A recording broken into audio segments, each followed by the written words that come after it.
Good evening. Good evening. I would like to call to order the regular meeting of the Boulder Valley School District Board of Education for May 26, 2015. Sandy, will you please call the roll? Albright, Here. Belville. Here. Benford. Here. Fuqua. Here. Marquis. Here. Myers. Reed. Here. Please join me in the Pledge of Allegiance. I pledge allegiance to the flag of the United States of America and to the republic for which it stands, one nation, under God, indivisible, with liberty and justice for all. I would like to remind everyone who is listening today or who is here in our audience, the mission of the Boulder Valley School District. The mission of the Boulder Valley School District is to create challenging, meaningful, and engaging learning opportunities so that all children thrive and are prepared for successful, civically engaged lives.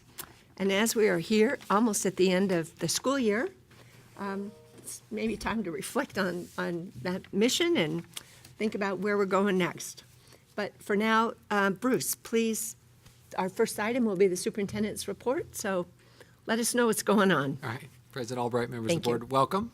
And in fact, we are celebrating the last week of school, so that means we're really busy, and it was great to see the sun out today because there were several things planned for the last week that will now occur this week because of the rainy conditions. So anyway, it's a time of celebration and closure and transition, as you know, in our schools from preschool all the way through high school. And on that note, thank you for participating with me and members of our senior leadership team in school graduations. We did many graduations the last few days, and we have a few more this week. So thank you for that, and it's a nice affirmation for the good work of our students, obviously, as they graduate, but also of our staff and parents and families. So those are great celebrations, and so a really fun weekend. And as you know, in the schools, for the other students who aren't seniors, a lot of celebrations around their success in the school year and some fellowship and some socializing that goes on in these last days of school. And then, again, we have a few graduations coming up this weekend, and then we'll have it all wrapped up for another successful year. So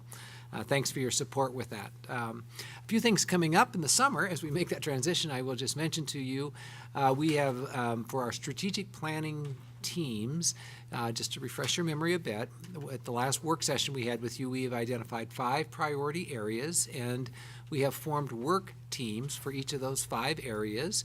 And so we met with the chair, either co-chairs or tri-chairs, for each of those 5 priority action areas in the strategic plan, and they will be working on what we're calling work days this summer, where we're going to have them all together doing planning for their area, so that as they need advice or collaboration, as opposed to having them go off and work independently, they're going to be working together sometime in June and again in August. So with the expectation, theirs and mine, that by the end of summer, they will have pretty developed detail about the work activities within the 5 areas that we'll initiate across the district this coming fall, and also within that, the expectation for the schools, what will be embedded in the school improvement plans for next year. So a busy summer around strategic planning, and Education Northwest, our folks that we've been working with from the lab, the education lab, will continue their work with us this summer and beyond. And so it'll be great having them as kind of consulting us and working with us on those work days this summer. The other thing related to that is that we are working with Prakash Nair, who is with FNI, the innovation consulting group that you approved their contract last month. We met with their team in the end of April 30th, and they will be back working with us again in August. What we'll be doing with an innovation planning team is setting innovation guidelines that will help give direction for, not dictate, but give direction for and inform our school-based design advisory team. So the combination of our planning around the 5 priority areas and the innovation planning guidelines will all take place in August. So that's ground setting for the work that will be coming up next year and beyond. So I just wanted to frame that for you. I mentioned last time we were together that as a part of your August agenda, I think the date is August 11th, the first meeting after summer break, after your summer break, we're going to have a work session in the front of that evening, like 4 to 6 is our planned timeline for that, where you'll be invited in and have a chance to engage in some conversation around these innovation guidelines and also hear from Prakash Nair and his team. And we're going to invite members of District Parent Council and District Accountability Committee and maybe some others to join you for that, because we thought it was a great opportunity, probably for some of our strategic planning teams now that I think about it, a great opportunity to both inform and understand the work that we're starting the year with, because it really will be influential in these Phase 1 schools and beyond. So just wanted you to know that we are going to take a little summer break, but we're going to keep pretty busy in the summertime as well.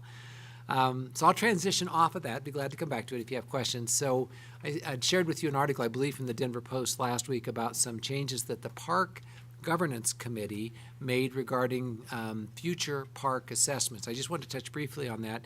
So there are two things that have happened in the last month. One is the legislative session wrapped up, and we've talked about the changes they did in their committee bill that ultimately reached agreement on some reduction in the quantity of assessments that came out of the legislature. And then just following that, the Park Governance Board came together and obviously heard from Colorado and from other states and said, okay, we need to try to reduce the time element. So they reduced some of the length of subtests. And so we'll get more information on that, but just from the article I shared with you and that I read, it appears both in math and in English language arts there will be a little less time required for the students who actually will be taking the park. So just to remind you how this works is that we are a member, we being Colorado, are a member district of Park Governance Team, and so we have representatives from Colorado who sat on that governance team as a member district. So, they were a part of the decision-making group, and I don't know exactly how many folks serve on that governing team, but we are represented as a member district or a member state. So, again, I can give you more update on that. I just want to remind you we are working to compile the information from this year's assessments. Leslie Stafford, our Chief Operating Officer, shared with you at the end of November kind of a mid-year update, and we are compiling information, and so early this summer, midsummer, we'll get that document completed, make it available to you, and it'll be a recap of the year. Things we learned, expenses, all those kinds of things, impact on instruction. So we'll have a final report, or at least an updated report, we'll share with you and probably share with our legislative representatives and others. We had a pretty broad distribution of that report in the fall. We plan to do the same. So you can watch for that as well. So we're pulling that information together. So the other thing I wanted to mention, there was an editorial in the Denver Post this weekend around the graduation requirements and the decision of the state board to not honor, or at least not act on, support the recommendations that came from a graduation requirements task force that we'd had a fair amount of input into.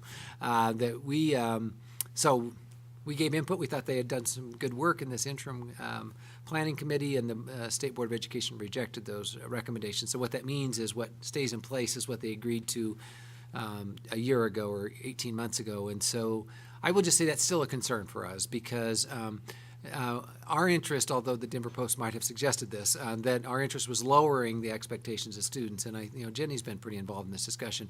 That was not our interest at all. Our interest really was to create more pathways for students who can demonstrate their talent and competency and proficiency in ways other than a narrow way just through taking tests. And so we thought we'd made some really good recommendations around those, and we'll keep working on that. The significance. So I think those graduating seniors just finished 6th grade, if I have this right, maybe 7th grade. So we're still a few years out, but soon they'll be in high school, and they'll need to know what the graduation requirements will be by the time, the state requirements, by the time they start high school for sure. I think our interest is to continue to create more pathways for students, not lower standards. And also, as we work on our strategic planning committee around successful lifelong learners, one of their tasks, that was one of our action teams, is to help develop local policy. Ultimately, you'll approve policy. We'll bring to you recommendations around graduation requirements for BBSD, which will have to align with the state. Meet or exceed is what the language says. So we just want to be sure they've got a good enough foundation in the state requirements so that when we bring out of that committee in our community the things that we would like to do for graduation requirements under ultimately your approval. So that's our interest in this discussion now, even though it's years away, is that we want it to be compatible with our vision, mission, and goals. And I would tell you today, I don't think it's there. So we've got work to do. So that's that. I'll be glad to answer questions about that if there's interest as well. So I just want to remind you that you have a retreat scheduled on June 16th, and I believe we're like 5 to 8 or something like that. I know we've been trying to refine the times, but that evening, that's a regular scheduled third Tuesday of June, so that's on your calendars as a work session. So we'll have a retreat that evening. And then this evening in the budget, or this evening in the agenda, you have consideration of the budget. It's a study item, and I just want to comment briefly on that. We'll have more conversation about this later. This work that you received a PowerPoint this afternoon, you've received the full document that's in your board docs agenda. It's obviously available to the public and has been since last week. So what we present to you is a balanced budget, and in our opinion, an inadequate budget because of the lack of adequate state funding. And so we are disappointed in that. As we do, and as we do each year, we balance the budget and we maximize opportunity for students as a result of that. So what's included in that budget is we think adequate funding to give a fair adjustment and compensation for all of our employees, although those contracts haven't all been finalized. We think there's adequate money to do that, both for their compensation, their health benefits, and their retirement. The BVEA, the Boulder Valley Education Association, you've approved their contract. That's our largest employee group, but we're still working with the others. And also $2 million of additional money in this budget that will allow us to increase the teachers to match class size. So as we add students to our system because of growth, we this year will add an adequate number of staff, over 20 full-time equivalent positions, cost of a little over $2 million to do that. And we'll be able to maintain all other services. So we aren't reducing any other services, whether it be custodial or transportation or counseling or classroom teachers. We'll maintain all levels of service in this budget. So the good news is it's balanced, and we'll be able to maintain that. I think our disappointment is, and I know you share it, is that we started this legislative session actually in the fall with the governor proposing additional funds for schools. And we had some good conversation in the winter months about the possibilities for BVSD if that would have been realized. And unfortunately, that changed over the course of the legislative session. The JBC, the Joint Budget Committee, built a budget that was adopted by the legislature that basically removed the governor's proposal, which is a disappointment to us. And they went from a bolder stance on funding for schools to a fairly conservative stance and had the rationale for doing it. But the end result of that is $7 million less for BVSD. And so you might recall some of the things we talked about in that was trying to address that shortfall in staffing and school resource allocations that occurred back in 2009 in our district, that 2.25% reduction that was made then that's still years later impacting our schools. So we needed $3.1 million to address that issue, which cannot now be realized in this budget. And also we had identified mental health support, we had identified full-day kindergarten. There were a number of important projects that we had all visited about in the winter months about possibilities. We knew we couldn't do them all, but we thought we could do some of them at least, or some portions of each. And so that list probably won't change as we go forward. It's still a list of priorities in our district, and there may be others that come up, and we'll continue to work to try to secure funding to do that. I will say that as we work on the revised budget this coming fall, and we anticipate there will be some additional revenue, we're hoping this amendment we put on the School Finance Act that would call for additional funds at mid-year, that we'll be prepared to present to you an option when that occurs that would move those dollars to schools, either in the form of staffing and or resource allocations for materials and instructional materials. So some combination of those two, which probably won't satisfy all the 2.25, but we think it will make an impact on that if we receive the dollars we think we will during the course of the year through the supplementals that will occur as a result of the increased valuation, so which we've talked about before and anticipated as a part of our budget planning. So I just want to share that with you because I know that this is the more formal first step of a study item for the budget, and we'll be back later in June for your final consideration. Obviously has to be done before the 1st of July. So it's a balanced budget, it's a stable budget, it's responding to the needs of students and staff. However, it's an inadequate budget and the services it'll generate for our students because we are still quite a ways from having adequate funding for public schools in Colorado, and we regret that. So anyway, I will close there, President Albright, and I'd be glad to answer questions about this set of topics or any others that members of the board might have. Thank you. Thank you very much. Colleagues, comments or questions? No. Well, I didn't. Jenny. I've got a bunch. Okay, so I'll start with the end. Let's see. the last thing you talked about, the budget, and I'll Yes. just work my way backwards. So, are the increased valuations? There's a message in my email about a local meeting about Yeah. property. Is the district going to have somebody at that meeting, or are they working with that group to sort of help people? I received the same email that you did, so I don't know anything about the meeting other than what was in the email.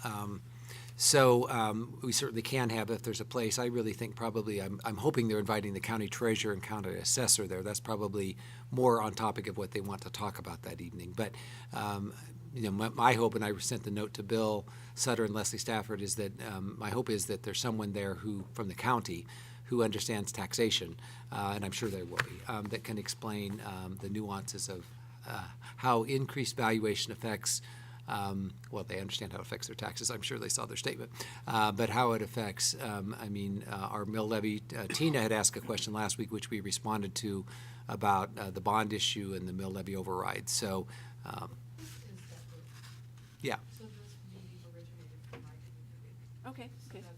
I have no idea how it came to this. Are you going to attend? Yeah. Okay, good. So do you know if they plan to have the county assessor and county treasurer there? I don't know all the big Yeah. plans. They seem to be getting the word out, and Casey Becker will be. Yeah. So she'll be, I'm sure. Yeah, so it'd just be good if somebody there who actually understood how that works. It would be helpful, so.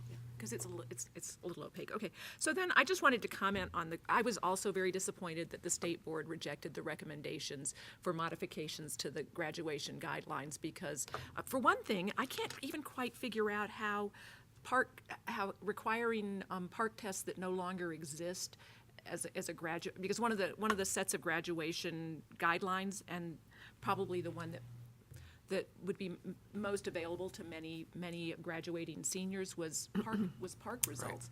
And those park results don't even exist anymore, at least according to my understanding of what Right. the state legislature Right. did. So Ninth grade. the board's graduation requirements that they're sticking by don't even make any sense anymore. And in addition, they're just, I would be happy to address this with anybody who cares to hear me go on at length about how inadequate or overly restrictive the state graduation guidelines were, and the really good work that the community and the department, their own staff had done in opening up alternative means of graduation for students. Because now one of the things I really object to is that now we're stuck with testing results as a graduation requirement. And I know that's something that Boulder Valley has had a long-standing opposition to. And I share that opposition, and I think it's a mistake for a whole number of reasons.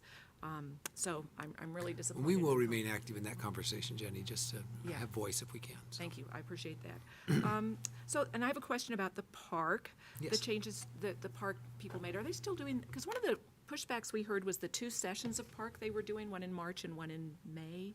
And are we still doing the 2 sessions of My park? understanding is yes, that the total time needed, and I'm not sure which element, the first or the second, that's the part I don't know. But yes, I think the plan is still to do the 3/4 of the way through the year, 75%, and an end of the year. So still maintaining that, but overall reducing the amount of time it takes to take the subtest. I think once we get official word from Park, we'll have a better sense of what that balance is. My guess is it may come out of the first assessment, because that was the longer assessment, but I don't know that for sure.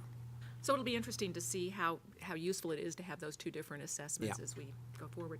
And then one last question, if that's okay. I'm just curious about, you mentioned the strategic planning and that the work groups this summer will be making recommendations for how that should look in school and planning in the fall. And I just wonder how prescriptive that's going to be. So I don't know that we know the answer to that today, Jenny. I think that what they'll be working on are the types of activities, resources, who's responsible, whether it's literacy or early childhood or, the educator pipeline. And I think that what we recognize is that some of this work truly belongs at the district level. So, and then some will belong, so I'll just use educator pipeline. A lot of our work there has been around recruitment and selection process. Not that the principals aren't involved with that, but ultimately, the district's probably going to own the responsibility to orchestrate that and work with it.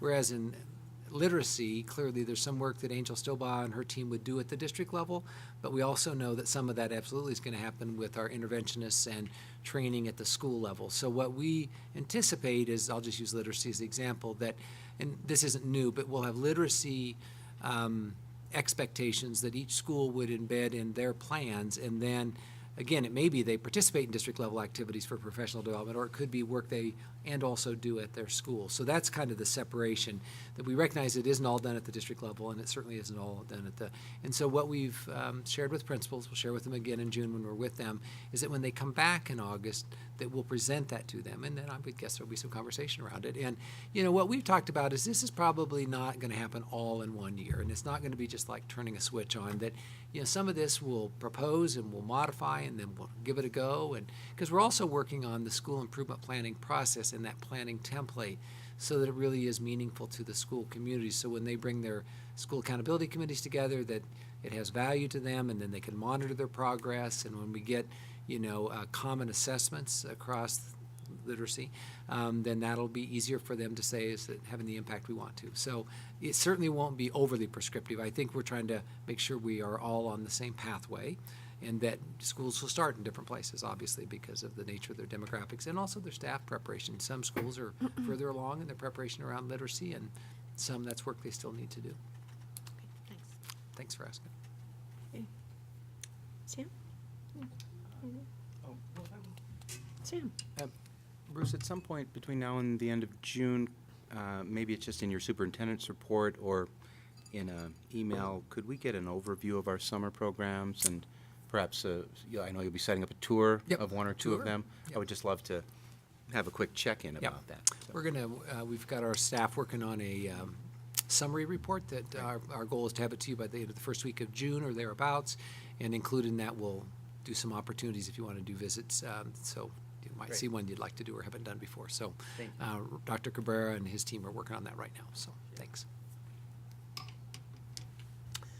Anyone else? I had a question. Bruce, you mentioned for the graduation requirements that we had recommended some new pathways for graduation. Could you talk a little bit about what those might be? Well, one of the, so, and it isn't just BVSD, we actually had representation on a committee of folks who were doing this. So I'll just give you, I'll just jump to the One example. one that we are probably most adamant about. And I think there's still opportunity here, but around capstone experiences, so that, which, you know, we sort of shoehorned that in the very first time it went to the state board. And so, because it wasn't there originally, and so we were able to get it in there. And then now it has to be defined how those capstone experiences will be developed, who will have to approve them, what components. My worry is that, again, if it all has a testing embedded in the middle of a capstone experience, then it sort of defeats the purpose. So, but that would be an example of where, you know, within our school district or within a school, particularly some of our schools that have alternative pathways, that they could have capstone, and you know we do that already in a number of our schools, that students demonstrate senior projects or experiences, and many of them are quite rigorous, and the students do exceptional work around them. And so we just want to be sure that isn't lost in getting down to just, you know, not that the AC test isn't important, obviously it is, for admission into college, but even more colleges are moving away from just test-based admission standards, and so we want to just be sure that, you know, we have an eye on that as we go forward. And I think it's all for the right reasons that this is coming about. But, you know, I'm actually glad that it's as far off as it is, because it still allows us some time to influence it. But I think those years will click by pretty fast, so we just need to stay at the table. But that would be one example. And just other ways that students can demonstrate proficiency in English language arts. And, you know, I would tend to think if you have a rigorous curriculum, you have good common assessments in place, that if BVSD says when our students achieve a C or better in this course, you know, we think they're ready for college. And then what I have proposed is that then let us demonstrate that over time, and if we're right about our standards, then give us more freedom. Don't put us all in the same box. And so that's probably not quite ready for their acceptance yet. So we'll keep working on it. Okay. I think that sounds great at the state level to allow some alternative ways of helping kids show that they're proficient. I mean, you're right, the kids don't all fit in one little box. The other question I had about graduation requirements is, and I've never been quite clear about this. I know that the state has requirements, and then I believe that BVSD has some additional requirements or different requirements. And those are some requirements that I've wanted to look at over time. We've delayed that because waiting for the state, because we don't want to be doing something that would be in conflict with what the state wants. But I think it'd be instructive to look at what the BVSD requirements are. I mean, how long will we wait for this state. With all, I don't mean that disrespectfully, but I mean, if we have requirements that might hold kids back from some of the things they want to do, I just think it's interesting to look at them. It's sort of like looking at a policy. If it's out of date, then maybe we should take a look at it. So it's something I'd like to look at, and I'll write it up in our new format as a topic to take a look at. But I'm curious about what those are. And I know a couple of them, but I don't know them all. So it is in your policy, and so then we had formed a graduation requirements committee or something, a task force that had started work 2-3 years ago, and had gone down the pathways, and then the state discussion started. So we suspended their work. But where it's embedded now is in the strategic plan around the Curious Lifelong Learner Subcommittee or Action Team, and so we haven't lost it. That's where we've placed it. And again, we were trying to look at the timeline that's compatible with the state. But we certainly, that's actually, even though it wasn't one of the 5 priority teams that were advanced, it is on deck. And so we're actually going to do work this summer and fall with that committee, probably work to narrow their focus a little bit. And I think this is one of the areas that we'd keep as a priority activity within that action team, is around graduation expectations, because obviously it influences everything from preschool to 12th grade once we set that. So we certainly could review where we are today, and we know that some of it is out. Much of it's based on Carnegie units, and we'd like to expand beyond that and find other ways. But yeah, it's in the queue right now with that committee. All right, thanks. Anyone else? Comments, questions? Okay, Thank the you. next item on our agenda is public hearing, public participation. This would be a chance for the public to talk about our proposed budget for next year, but I see no one has signed up. So we'll move on to the next item on our agenda, which is board communication. Colleagues. I'll start. Sam, thank you. Yeah, and I'll start by offering my condolences. We had a tragic death of a New Vista student, and certainly I'm sure we all join in offering our condolences to her family and the New Vista community. I was happy to attend with Tina and Lori and Dr. Cabrera the Justice High graduation, which was just very inspiring to see students with major challenges in their lives. I think the young woman who was the valedictorian had, due to different circumstances, multiple addresses that had her riding buses at 5 in the morning to get to school, and she did great. And so to hear the stories and meet those students, it just was inspiring and puts in perspective some of the challenges that our students have to go through to get to the finish line. That was really good. And then Boulder High with Dr. Messenger. So as you know, my wife and I have 3 kids, and the youngest graduated Boulder High. And so we were thinking, oh, that goes back to 1997 when our oldest started kindergarten. So that's an 18-year run for us as parents through the Boulder Valley schools. And so I'm a grateful parent here talking to you, Dr. Messenger. Our kids are all different. They needed help along the way, academically, emotionally, financially sometimes, and help was there for them. So it's a reminder to me to support educating our parents about how to advocate for their kids, because my kids got help sometimes because or more specifically, my wife knew how to advocate for them. And not all parents do, particularly parents whose native language is not English. So just a reminder to support the programs that are engaging parents and educating them about the district and how to be advocates for their kids, because it worked out great for our kids.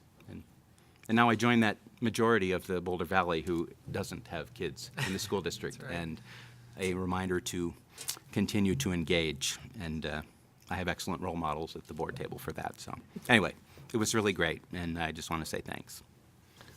Thanks, Al. Thank you, Sam. Anyone else?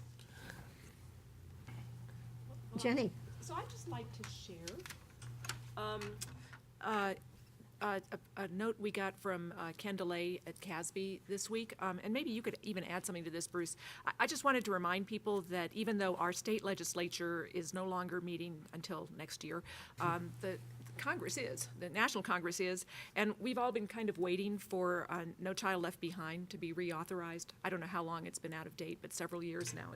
It's sort of been sitting there on the back burner. Two And presidential terms, yes. yeah, it's kind of important for us that happen.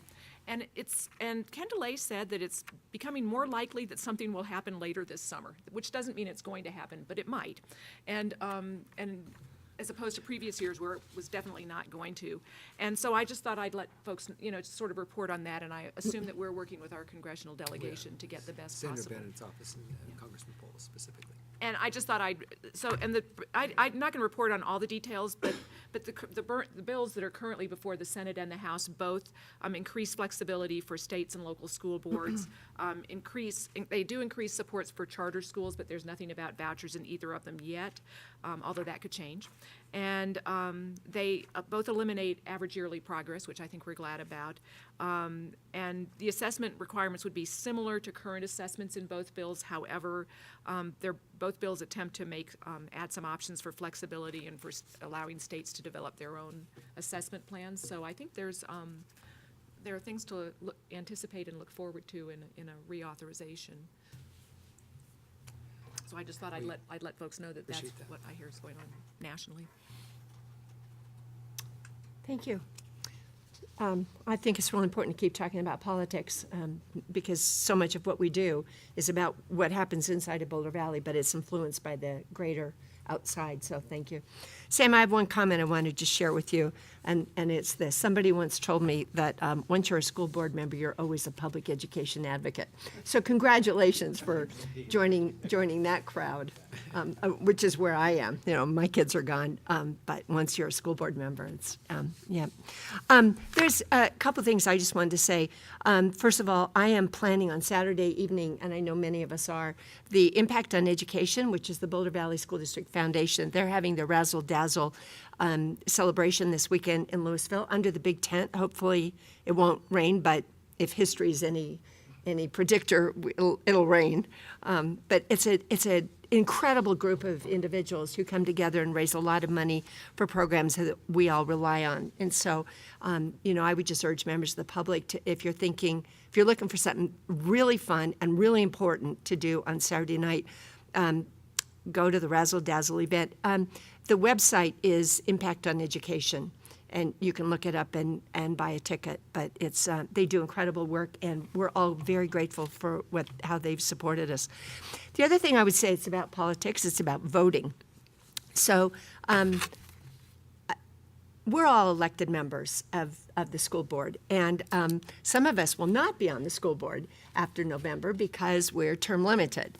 And so it reminds me that this is time for voting and for people in the public to think about considering running for the school board. This has been one of the best experiences of my life in terms of opportunity to learn, opportunity to understand what goes inside of our schools, opportunity to make a difference with our kids and with our parents and with our community by virtue of being involved in many different activities. And so it's a great experience. And so I would urge people who are thinking, who are wondering about what they might do in terms of public service to think about running. And I would be very happy to talk with anyone. There are actually 4 seats open. There are incumbents. There are people who are term limited.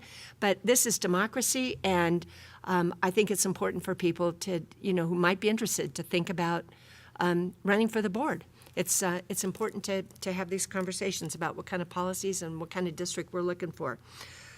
It's a great district, and we all want to do good things for kids, and so this is one way to do it.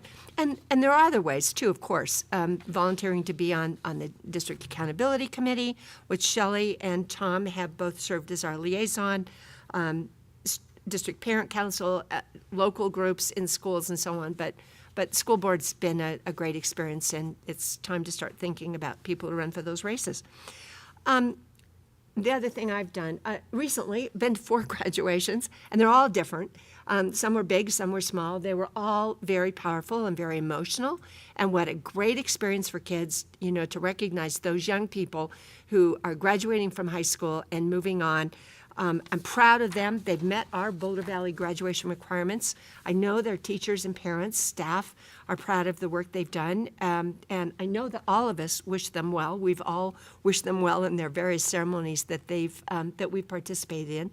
And I will be at New Vista High School graduation on Saturday. So we have one left to go, I think, and then a middle school, Summit Middle School, I think is still scheduled for later. Shelley, are you going to those? Yeah. So, Boulder we're looking Universal forward on to Friday. those experiences. Boulder Universal on Friday evening. Boulder Universal as well, thank you, on Friday evening. So it's a really fun part for me personally to be able to work with those graduates. I just love giving them their diploma. It's just really fun. Okay, any other comments that stir any conversation? No? Okay, well, all right. The next item on our agenda is action items. They're consent grouping, and I'll read them.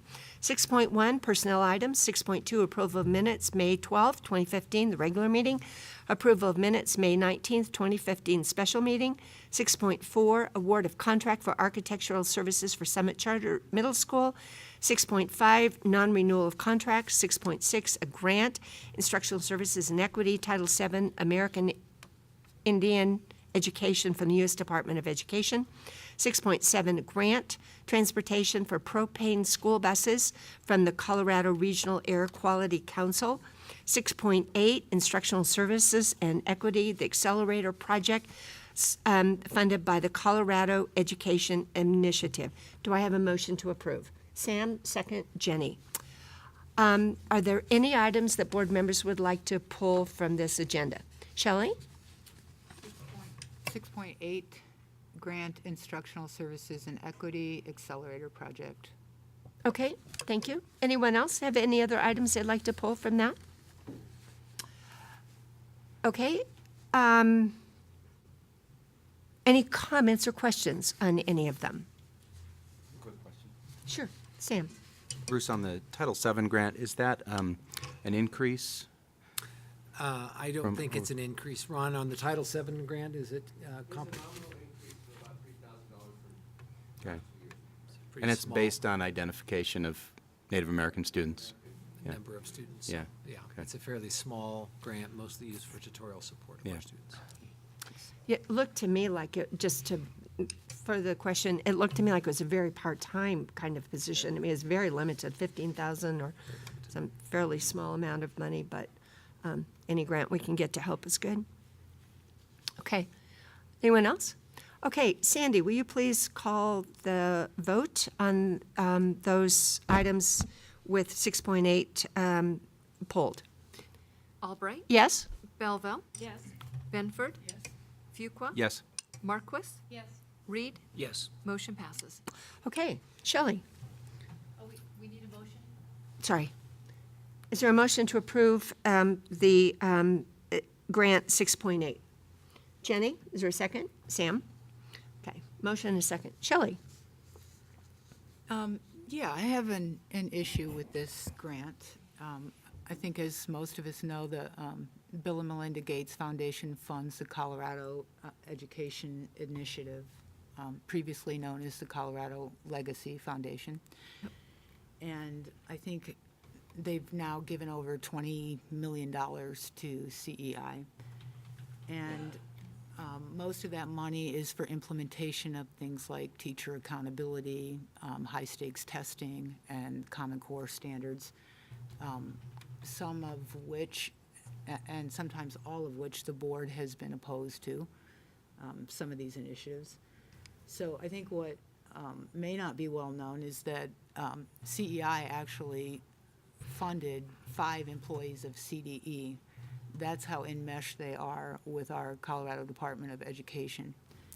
And I see this grant as just another intrusion of a private foundation making education policy for our local school districts.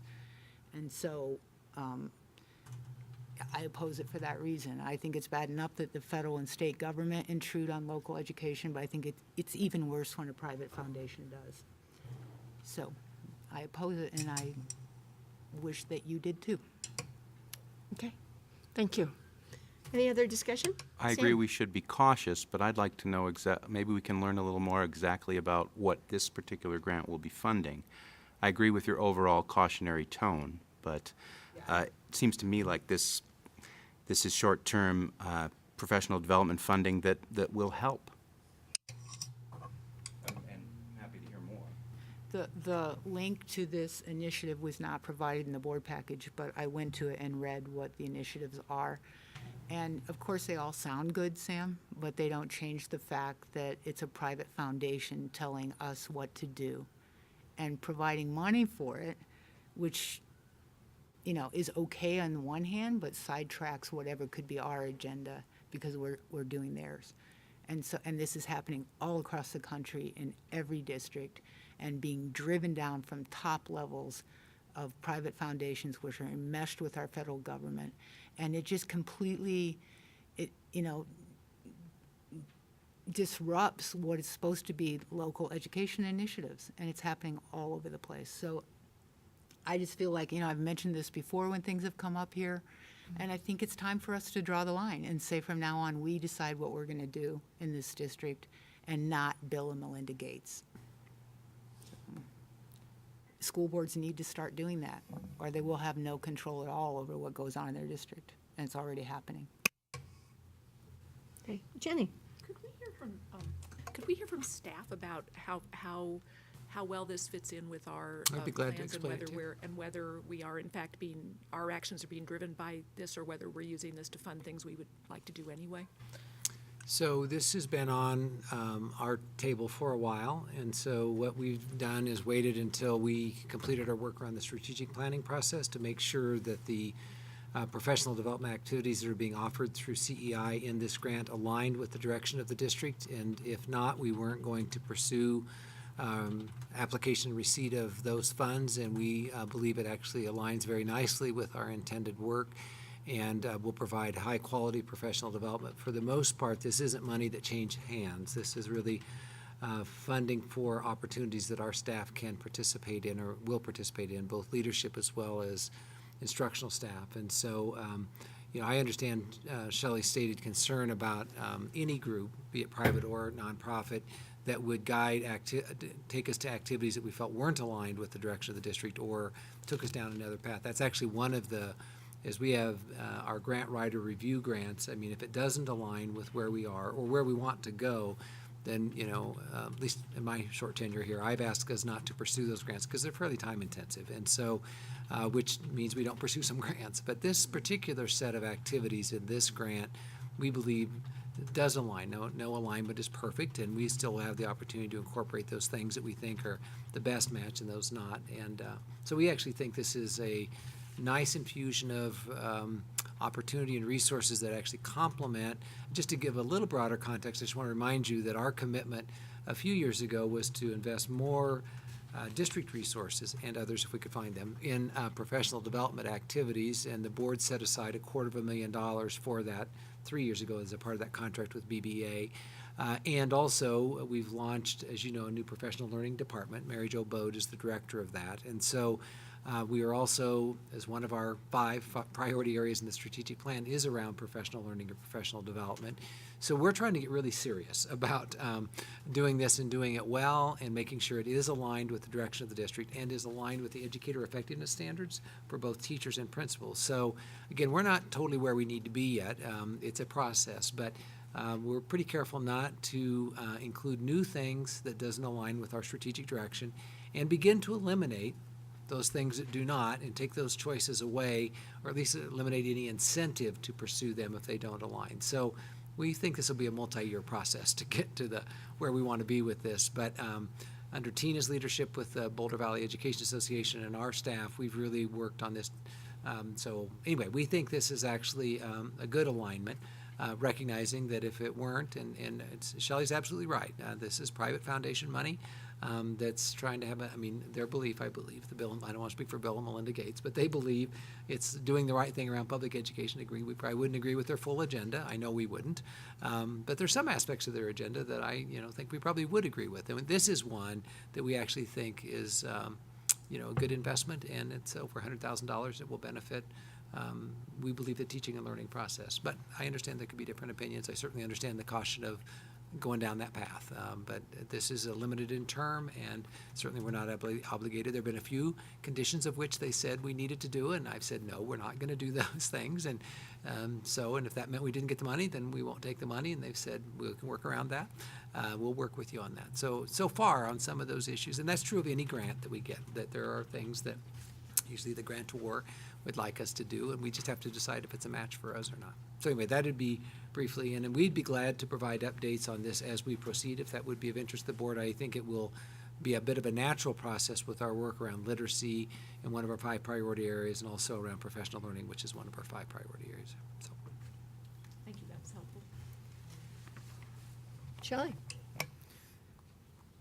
I would just like to acknowledge that these foundations are very smart about how they position these things. And of course, what they're offering is going to align with every district's strategic plan or their initiatives. And that's why they frame it the way they do, so that superintendents can say exactly what you just said. But I don't think it changes the fact that they are still now in control of what we're doing in those areas, to the extent that we're using their money to do what they want done. I think it's also important to point out that, last December, when the Joint Budget Committee of Colorado, CDE, and the state legislature discovered that the Colorado Education Initiative had 5 people on loan at CDE, they went a little crazy about it, and they were not happy about it, our own legislature. So I don't want you to sit here and think that this is all me, in some sort of paranoid conspiracy, issue here. This is our legislators saying this isn't right, that these people are running our education department. So just keep that in mind when you vote for this grant. Anyone else? Tina? Yeah, is it 109,000 over the 4 years? So 28,000 each year, is that what it is? All right, over time, yeah. Okay, and then when it refers to the statewide learning networks, are those run by the CEI, or are they run by the district, by our district? Well, they're not run by our district. So the statewide learning networks run, administered by CEI. Those are organized by CEI, Okay. but they're comprised of educators from across the state.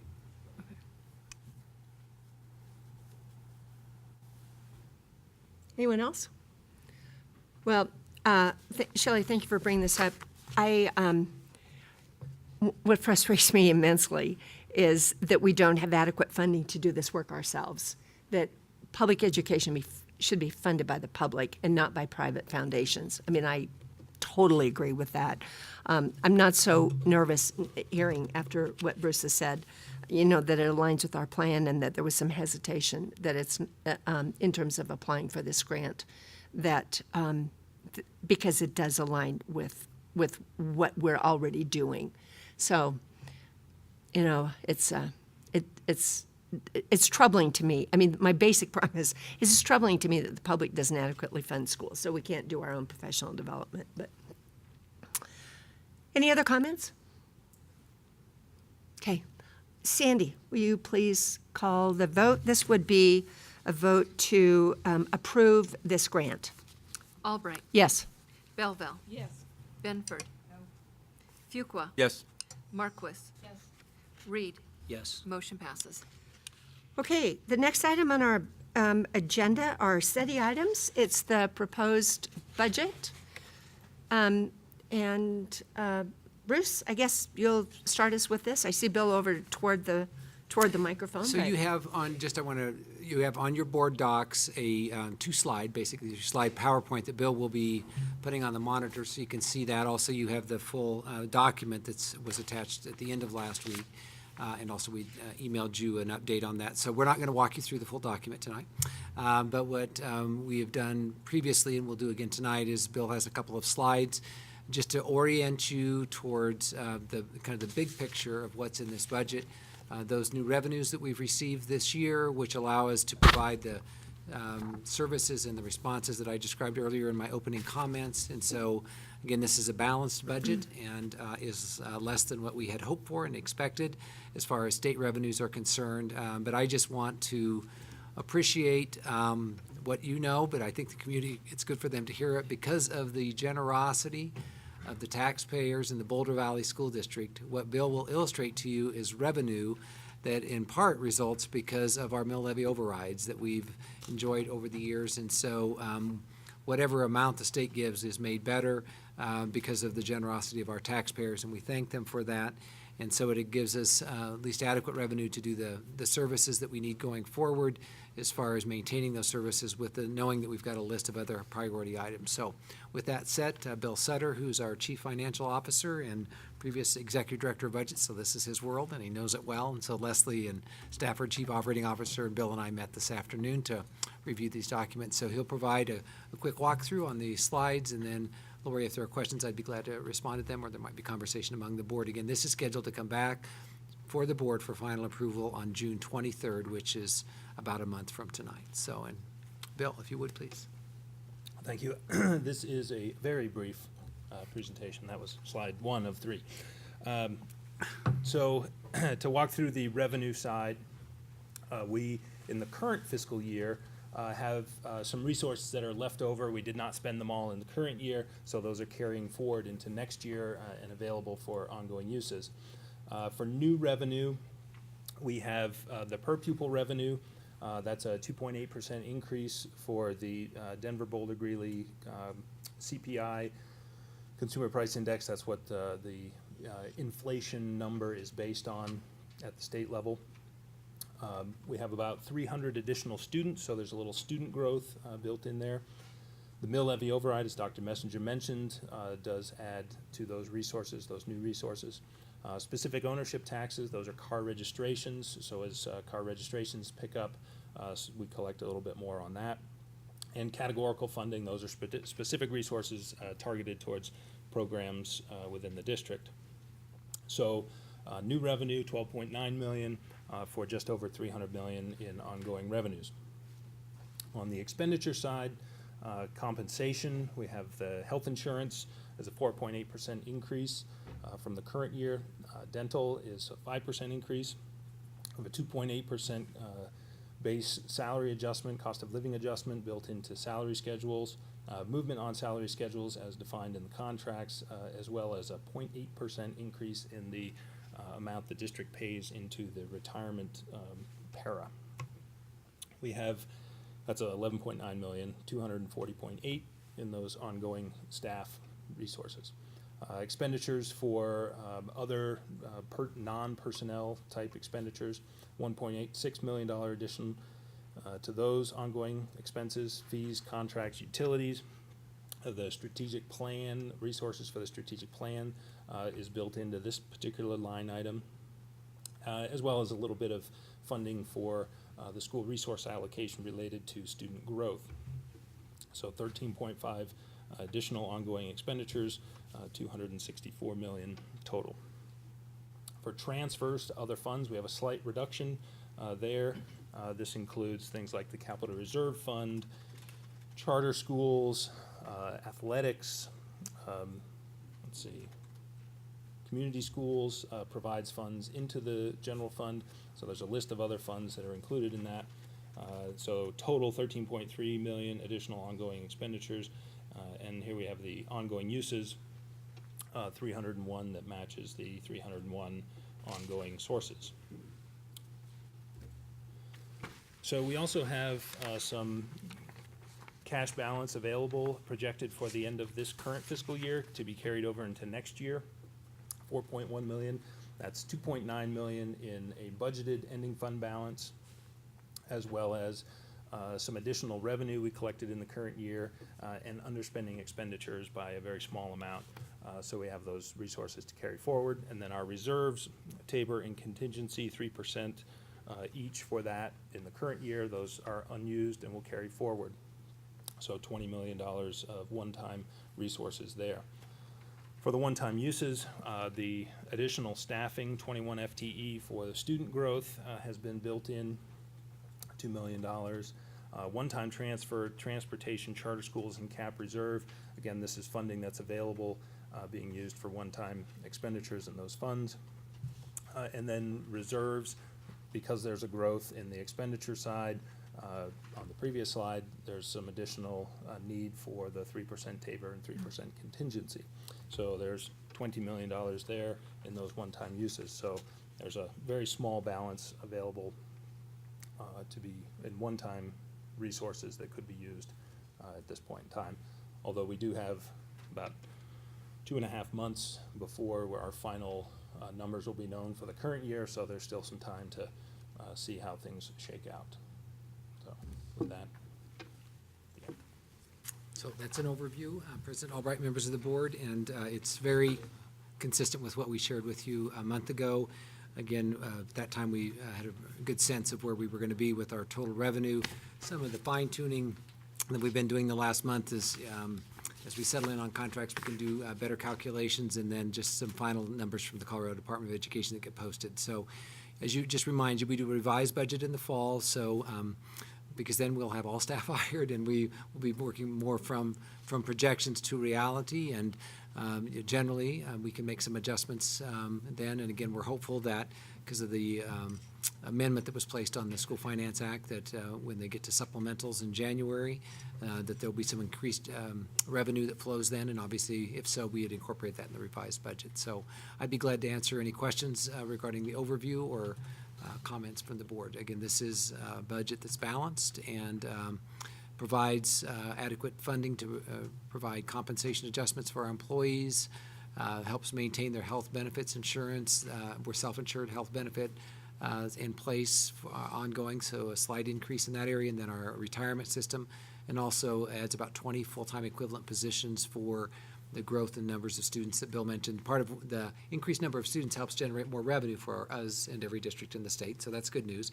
And so we're using $2 million of that additional revenue that will help employ more teachers, so we'll have an increased teacher workforce next year to account for those new students, which will maintain our same staffing index that we have now. That's actually accounting for growth that occurred this year as well as what we are projecting for next year, and also maintain all other services that are from operational to support and instructional services. So that's the budget we have to share with you this evening.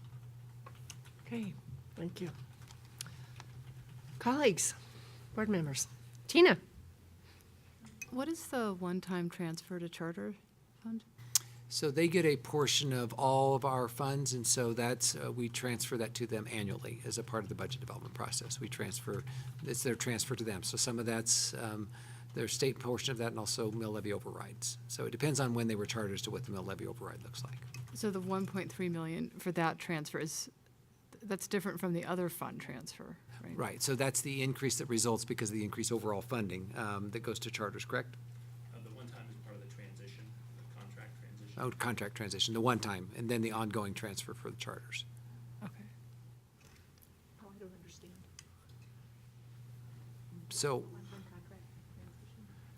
So Bill, do you want to explain the one-time transfer? As we transition to the new contract with Peak to Peak, it's part of our transition into that new contract. And I do have hard copies. Sandy has hard copies if anybody wants a hard copy. Oh, of the book, the big book? Oh, Oh, the book. so it's a copy of what you have on your computers. Colleagues? Anyone else? Shelley? I noticed that there's a big increase in special ed staffing. I think it's on page 42, and like 6 new additional special ed FTE, and I'm just wondering, if you could say more about that. So part of what's happening in special education, two things are happening. One is that they too are experiencing enrollment growth, which makes sense, and because they're generally a portion of our total population, our identified students for special education. So that's part of it. The other is that for several years, we've been able to maintain our staffing level through using contingency funds within the special education budget. There were carryover funds that occurred in the American Recovery Act a number of years ago and some other sources. And so basically we were spending down that contingency, so we were able to absorb the need for increased staffing because of enrollment. And so we anticipated this was coming, so that's basically spent out. And so we are using additional general fund dollars to support services for special education. It's still very tight because So some of it's, the catch-up because of the contingency and not being available, and also the enrollment growth. The other thing, Executive Director Ron Yahtzee, Executive Director of Special Education Services, what he has shared with me in these conversations. So that's generally what's going on. The other is the nature of our students receiving, identified with an individual education plan and receiving special education services, just in general, are becoming more severe, meaning they need more resources to support. So it's a combination of more students and probably a more diverse, higher impact students, which just generally costs more because of the intensity of the staffing required for those students. And so it's a combination of those. But you're correct, we are investing upwards, of $750,000, I think, Bill, for additional special education staffing. Yeah, so that's built into that.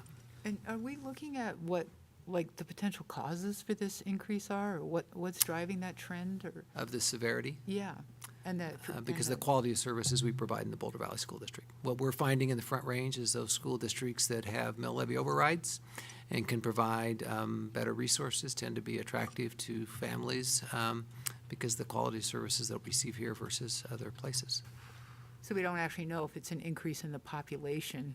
There isn't reason to believe necessarily that the pattern in Colorado, well, there's an overall pattern around severity in special education because of our ability through medical science to children receive services as infants that then they enter in our school at age 3 and they become our responsibility. So there is some increased level of severity of needs as a result of that over time.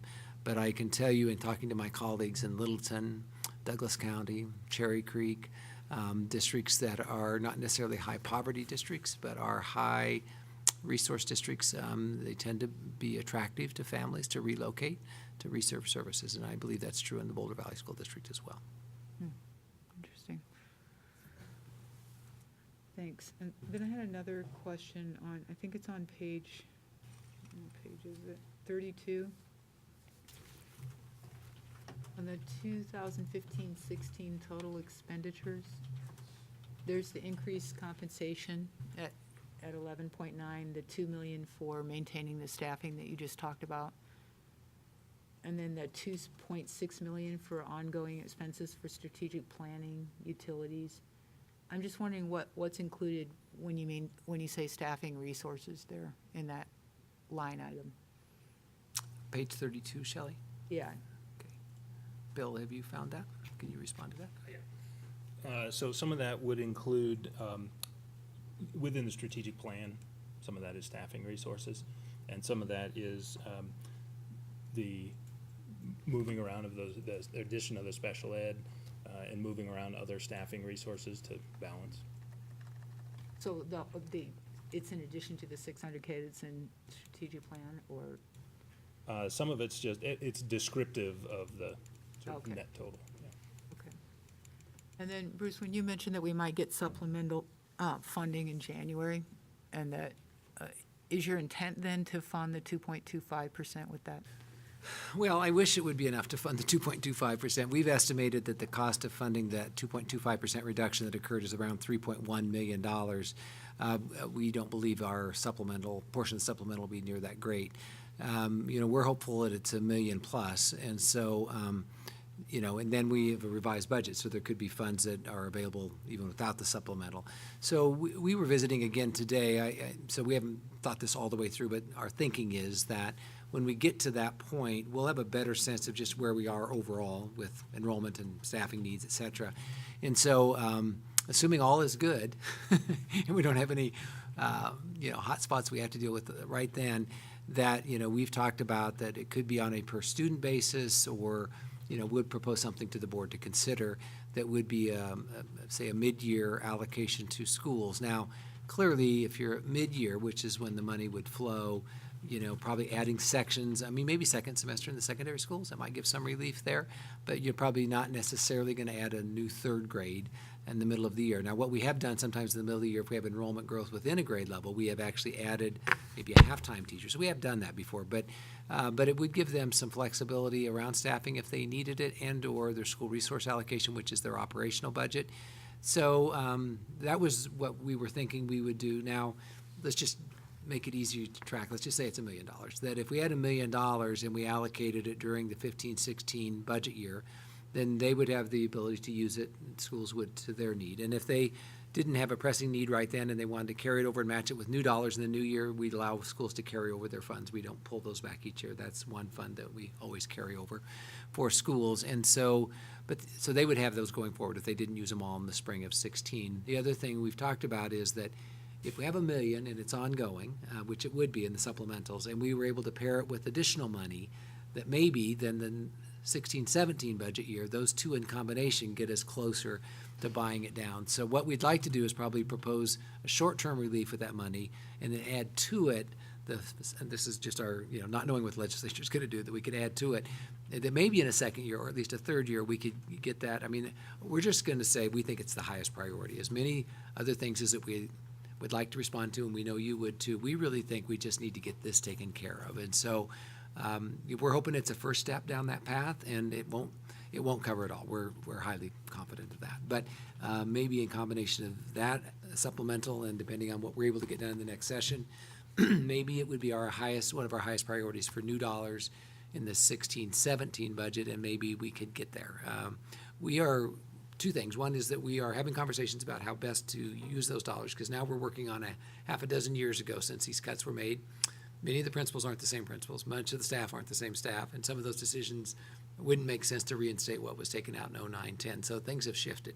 Doesn't mean there's not a need for resources, but so how we reload that matters. It matters to the schools. It matters to us around programming. So much discussion needs to occur around that, but we've had good discussion around it. So that's a consideration we'd want to look at. And then, what other priorities are at the time, because today that feels like, from your comments and conversation we've had with schools, it's probably one of our highest priorities. But, we should check that, at the time we could do more with it. But initially, what we're thinking is an allocation to schools, a per student basis, probably makes sense, unless we were to try to engineer it a little bit more than that. But that's at least our initial thinking. We've done that a couple of times before. What we didn't do, we did $500,000 a few years ago. What we haven't done is built on it. We've said, all right, there's one time, now we'll start all over again. Our thought is here, if that's ongoing money, it becomes at least a foundation for trying to get our way to that $3.1 million. That makes sense.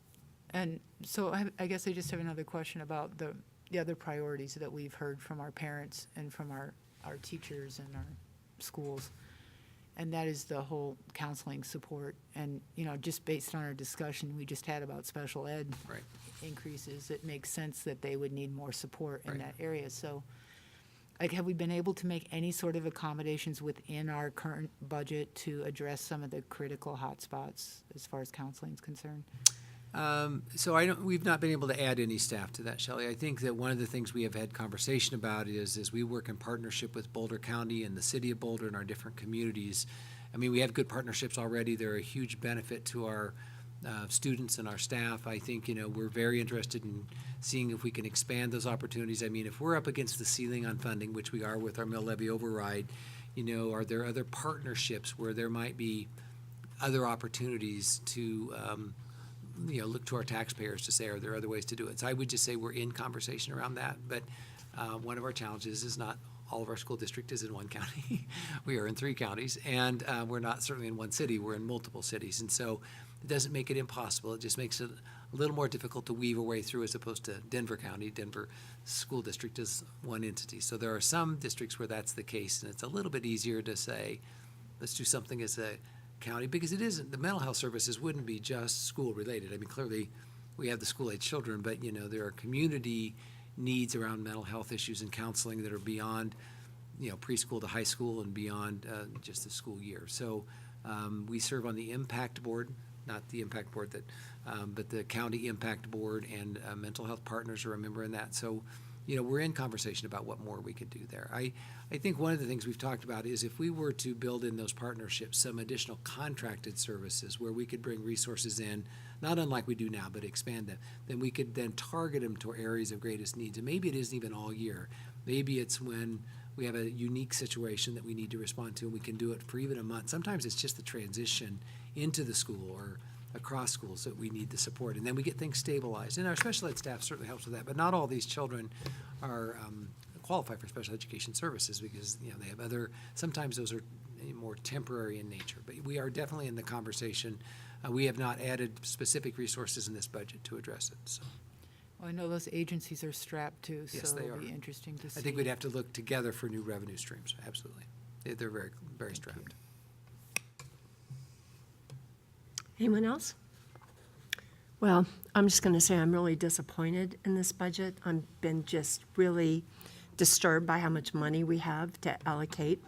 I think our staff has done a good job of looking internally. I know I've talked with Bruce and Leslie Stafford, our COO, and Bill Sutter, our budget director, to ask directly if we have looked carefully at this budget to see if there are other sources. And I'm convinced and that we don't have them. And thank you for talking with individual board members and me about whether there is money. I think what happened in 2009 was when we first got those major cuts was we cut. And then at that point, what is left to cut? There's not much. And so even though, Bruce, you earlier in the spring brought forward this idea that we could backfill this funding, this 2.25%, I mean, it was the first time I'd heard it in that form of that number. And so thank you for making us aware of it and then hearing people talk about how important it is. It's disappointing to me that we're not able to do that with the funds that we have today. I hope our public doesn't come to think that this is the new reality and this is the new normal and this is what we should be expecting, is to be living with this decreased amount of money. So, I would just really encourage, making sure that our legislators and governor understand exactly what's happened to schools, because it's not okay what's happened to kids and their programs. So I'm going to vote for this budget in a month when it comes back up again. However, I am also committed to working to deal with this 2.25% because, as you just stated, Bruce, and thank you for saying that, it's really important, and it's one of the key factors, is to give some amount of relief to schools. So, we'll see how much money comes in next year and see if there's a way to backfill some of that. Even if it can't be all of it, it could be a portion of it, as you said, and then build on it. So that would be my hope, that we can chip away and show good faith to the people who are on the front line. So those are my comments about the discouraging place where we are with our budget. This budget is fine as far as I'm concerned. I think, it looks appropriate and normal and consistent with what we've done in the past. If we don't have any new money, we can't do any new things. I mean, that's about what it amounts to. So, we're set. As somebody once said to me, if we had inflation plus growth, which is what's required under amendment, which is what's required under Tabor, we'd still be having blackboards blackboards with erasers rather than some of the new expenditures that we've been able to buy with our mill levy overrides, thanks to our generous voters in our public. So I could rant on. Maybe I will stop. Thank you, Bruce and Leslie and Bill, for bringing forward this budget. And we may have other questions coming up, over the next month. Jenny. So I appreciate what you said, Lori, and I'd like to thank our staff too for their hard work, because this is a tough budget to develop. And I also just wanted to add that I'm really grateful to our public, because we are so much better resourced than many of our neighboring districts and many districts around the state who so I'm grateful all the time. As much as I would like to provide other services and think that what we have, we could do better for our kids if we had more, I'm really grateful that we're in better position than so many of our districts are, and I think it's a shame that we don't take better care of our kids in this state. Comments? All right. The next item on, excuse me, I have something to read here. Let me get it. Sorry. Since a proposed budget for 2015-2016 was not formally adopted at this meeting, the board will next consider the proposed budget at the June 23rd Board of Education meeting to be held at 6 p.m.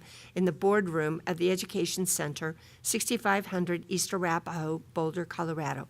Taxpayers of the district or their representatives are entitled to file or register objections to the proposed budget prior to the final adoption in accordance with Colorado law. So we're bringing it forward for final adoption June 23rd, and we invite the public to contact us in advance or at that meeting. So thank you.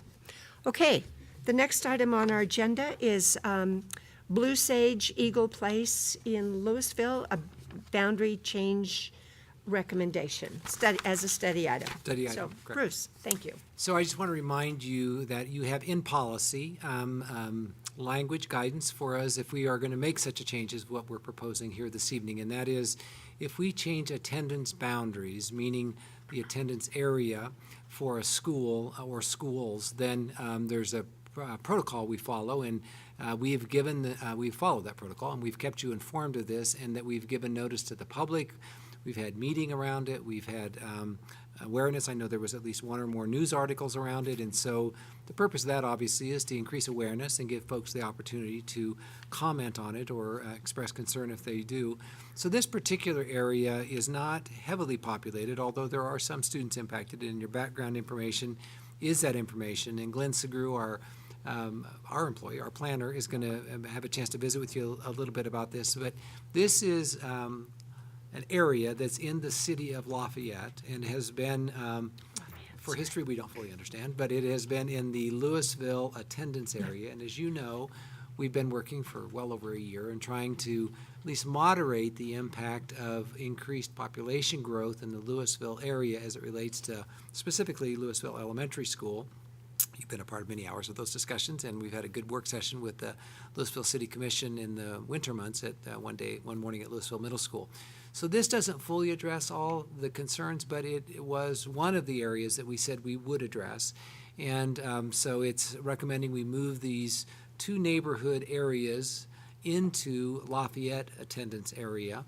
And you received a note from the city of Lafayette, which is in your materials, about their support for this. So we think this is the right thing to do for the most part.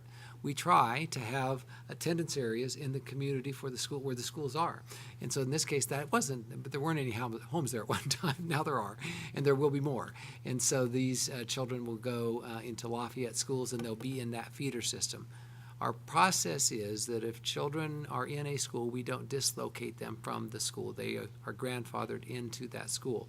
If they choose to stay in the feeder they were in before, they can do an open enrollment request to stay there if they want, or they can go to the one that they would go to with the new attendance boundaries. So again, that's all been communicated to families, and you can see it affects some of our students at each of our levels. And so with that, Glenn Segru is here this evening. You've heard Glenn present several times, including the morning we were all together at Louisville Middle School, and this was one of the topics of conversation. This is sort of our first attempt to address some of those needs. So Glenn, if you would Thanks. just... Yeah, this is a pretty straightforward proposal for the most part, so I won't go into the details. Already in the staff rec provided to you, but basically, if we can get the map, it might help to kind of, there we go, thanks. Basically, these are two communities. One is existing.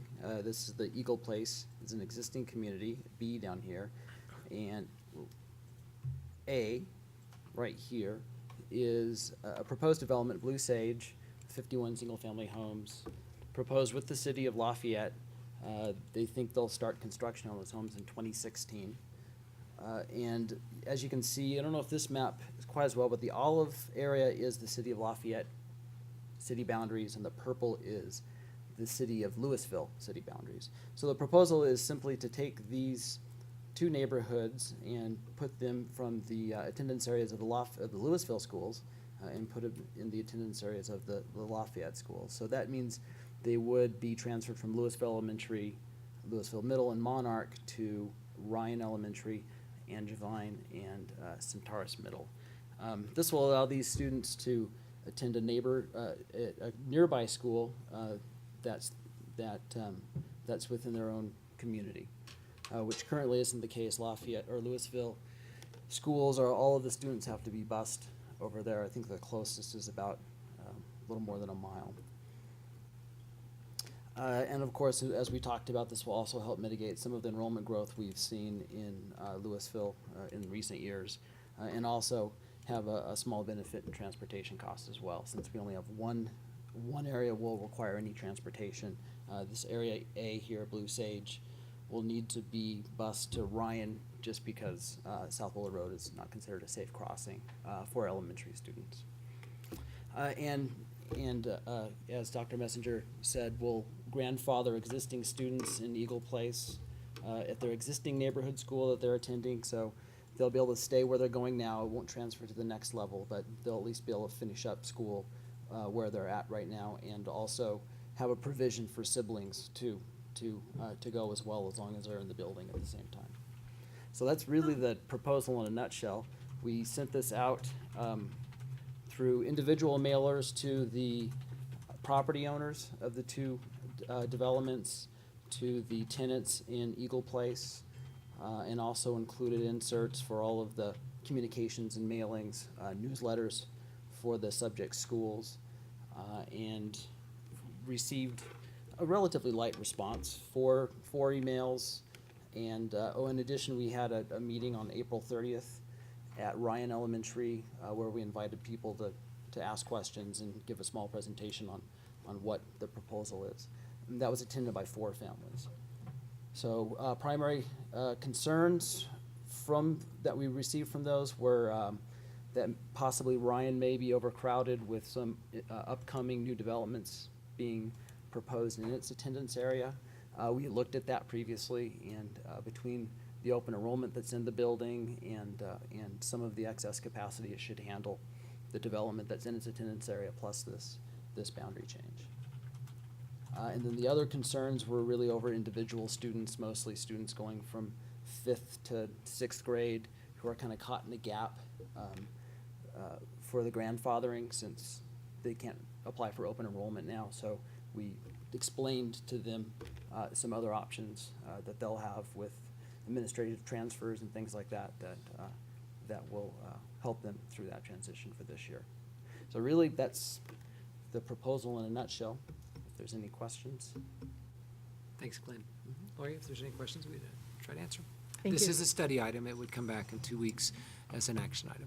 Sam? It seems very logical. Is the transportation savings negligible because it's so few students, or? It's not a lot. Yeah. I mean, the reality is that as those fill in, it could become more, because it's just the elementary students, as Glenn, across the South Boulder Road. So, but yeah, I mean, it's a small amount of money. Yeah.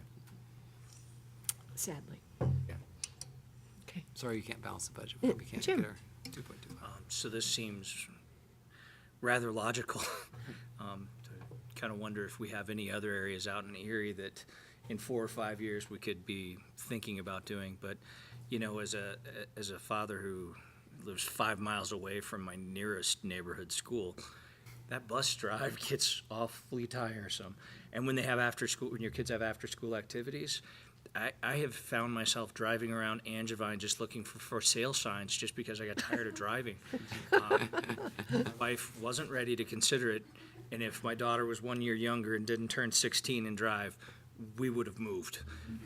So I really appreciate the district doing this and doing this in the way that you have, including everyone from a very, the pressure we were getting out of one community to make it happen overnight, to really resisting and saying, there's a process and there's a way to do it right, and there's a way to include everyone. I do appreciate the way, even though not many people showed up, it's probably because they understood what was going on, and that's it's very useful. Thank you. Thanks, Jim.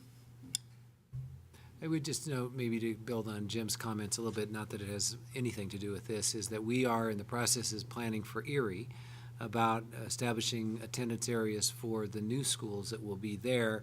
And then Glenn's conducting some analysis, which we'll report to the board when it's complete, about because presently children from Erie come into Lafayette. And so that will impact our Lafayette schools. And so that's part of the whole transitioning. So this capacity issue is a bit of a dynamic process always, and it certainly is in this East County area as we work through this planning. And so in some ways, this is complementary to bigger discussions that we'll have down the road as Erie fills in and, we change our attendance areas. And then open enrollment at our district, as you know, then gets in the middle of all this, because about 40% of our students open enroll to other schools other than their neighborhood schools. So that's just what we know about BVSD as well.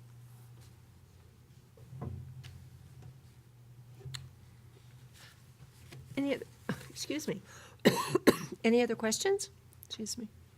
I was just curious, Glenn, you mentioned that there were some individual students who were kind of caught in the gap between that 5th and 6th grade. How many students are we talking about? Well, there were two that expressed interest at the neighborhood meeting. That was Okay. it, too. Right, thanks. So that process is that if they want to be considered for that, they just need to submit through our enrollment office an administrative transfer request, and we look at those individually and see what we can do to accommodate them. So if we have capacity, we generally honor those. If we don't, Right. we'll work with the family. Right, thank you. Okay? Great, thank you, Glenn. Any other questions? No? Good, all right. The next item on our agenda is, and thank you, Glenn. This has been a long process of looking at these questions of overcapacity, large schools in Louisville, so thank you for this. The next item on our agenda is agenda setting. Sam's asked for a summer school tour. We'll do that. Tina, Do we have an agenda for the retreat? we're working on it. Okay. Do all board members have input into that, or will we be given some thoughts, or is there an agenda for the agenda? What?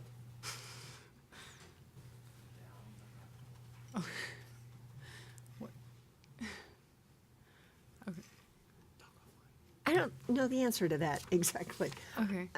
Bruce and I have talked with Okay. Randy Black, who is going to facilitate our work. However, I would welcome feedback and comments and suggestions about what to do. Okay. So, No, yes. I don't know what we're doing, so I was just asking. So Right. so it seemed like an agenda It's a item. very good question, and because it pertains to us and us working together better, it's really important to have feedback. And I just hadn't thought about it, was all. It was just, but thank you for bringing it up. I think it's really important. So yes, please. In fact, I'll send out a note to that effect to ask for suggestions about what to work on and what to think about. So Randy had at one point, I recall, Lori, it's a questionnaire or survey, I'm not sure what he called it exactly, that would solicit some input on topics or areas of interest, as I recall. And so I haven't looked at that for a while. I know that was one of the things he had shared with us, so we might want to see if that might be a way to facilitate getting input. Okay. So we could, I think we have a copy of that on our electronic file. We could look at that and maybe you could see if that's something you want to do. I know that Randy had suggested that as one option to gather some input. Right, he had asked for some feedback from board members about their interest in it, so, in what to talk about. So, yes, we'll do that. Usually the superintendent just does it with our consultant, so we're doing it a little differently this time. Yeah, get a little feedback. Yeah. The input would be via the computer, not phone interviews, or? We don't have But it I just, set- that was what he had suggested as an option. I don't know that, I don't want to speak for Andy, I don't Like know a Google that. Doc kind of thing? Yeah, it was actually a survey format that he had set up. I think he's used with other districts, as I recall. But that wouldn't, so maybe one thought would be, and I don't want to again commit Randy to something he doesn't have time to do, but if that survey made sense, he could maybe conduct that, gather that input, and that might lead to some follow-up individually, if he's trying to, get that down to, I mean, we just have a short 3 hours, the initial session. 4 hours. I think there's 4 Okay. hours. I think it's like 4 So- to 8. That may need to be adjusted, because Tom couldn't come until 5. Oh, So okay. we were going to try to All right. respond to the start time a little bit. Okay. But I had actually, in our future agenda setting, grabbed an August date that I thought we might come back to it if we have a successful June date, because I really don't think 3 hours is probably enough, but it might be a good start. And then, so anyway, but we can work with Randy and see what his thoughts are about that. I think he's willing to flex as best he can around our Right, meeting yeah. schedule as well as our topics of interest. So, but again, maybe we could look at the, we don't have agenda setting until next Monday, I think, and so we could discuss it there. I just am a little sensitive to the timeline because it will be on the 16th pretty soon, so. But we could maybe relook at that survey, Lori, to see if that's Okay. something we want. At least maybe we could send out folks look at it and see if it's something that they feel would be helpful. Because it's next Saturday, right? Is that what we're talking about? No, I think it's It's on a Tuesday Tuesday. the 16th, I think, so Okay, so it's not. It's on it's like the 17th, isn't it? Or 16th. So it'll be 3 weeks probably from 2 now. weeks. 16. June 16th, Tuesday. 16. Just leave over. We need some information. Right. We need to know what day, what time, whether you want input. It's the next work session The time and the date are set. June 16th, 5 to 8? Yeah, I Yes. just needed to adjust the time because I wanted to make sure we were okay with that change, Okay. but it's the work session day. Right, it's the work session meeting, that meeting. But you're right about the content. I may call you. We'll work on it. Okay, anything else? All right, well, then, this meeting's adjourned. Thank you for coming.